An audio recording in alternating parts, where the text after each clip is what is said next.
ఒకప్పుడు పచ్చగా మెరుస్తున్న ఒక అడవిలో ఒక చిన్న కోతి ఉండేది. అది చాలా చిలిపి. ఎప్పుడూ ఆడుకోవడం, తినడం, ఎగిరిపడడం ఇవే దాని పనులు. కాని కోతికి ఒక అలవాటుంది. ఎప్పుడూ ఇంకా ఇంకా కావాలి అనుకునేది. తన దగ్గర ఉన్నదాంట్లో అస్సలు సంతుష్టిగా ఉండేది కాదు. ఒకరోజు కోతి చెట్టెక్కి జారుతూ ఆడుకుంటుండగా చాలా మెరిసే ఒక రాయి కనిపించింది. కోతి ఆశ్చర్యంగా, అరే, ఇదేమిట్రా, బంగారంలా మెరుస్తోంది అని అనుకుంది. అప్పుడే ఆ రాయి మాట్లాడింది. నన్ను ఎవరు తీసుకున్నా వాళ్లకి ఏది కోరినా ఇచ్చేస్తాను. కోతి కళ్ళు అలా పెద్దవయ్యాయి. అది నిజమేనా అని అడిగింది. అవును అని రాయి చెప్పింది. కోతి వెంటనే అరిచేసింది, నాకు చాలా అరటిపళ్ళు కావాలి. మాట ముగిసేలోపే ఆకాశం నుంచి కొండంత అరటిపండ్లు పడిపోయాయి.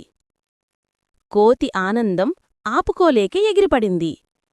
ఆ తర్వాత రోజుకో కోరిక అడుగుతూ పోయింది. బంగారం, వజ్రాలు, పెద్ద ఇల్లు, రంగుల బట్టలు చాలా వచ్చినా కోతికి ఇంకా ఇంకా కావాలి అన్నదే. మాయారాయి కూడా అలసిపోయింది. దాని వెలుగు తగ్గిపోయింది. ఒకరోజు కోతి మళ్లీ కోరిక అడగబోతుంటే రాయి చిరాకుగా ఇలా చెప్పింది, నీ ఆశలకు అంతులేదు, ఇక నేను ఏమీ చెయ్యలేను అంటూ రాయి ఒక్కసారిగా మాయమయ్యింది. దానితోడుగా కోతి సంపాదించిన ఆ బంగారం, పండ్లు, ఇల్లు అన్నింటికూడా హాయ్. కోతి షాకయ్యింది. చుట్టూ ఏమీ లేదు, స్నేహితులూ లేరు, ఏదీ లేదు. అప్పుడు అటుగా వెళ్తూ ఉన్న పాత స్నేహితులు, పక్షులు, ఎలుకలు, స్నేహిత కోతులు అందరూ చిన్న నవ్వుతో వచ్చి కొన్ని అరటిపండ్లు, నీళ్ళూ ఇచ్చారు.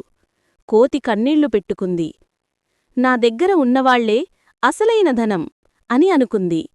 ఆ రోజునుంచి బుజ్జికోతి ఉన్నదాంట్లో సంతోషపడడం నేర్చుకుంది. అందరితో పంచుకుంటూ ఆనందంగా జీవించింది. మొత్తం కథలో పాఠం: అత్యాశ చెడు. మన దగ్గర ఉన్నదానితోనే సంతోషంగా ఉండాలి. వైట్.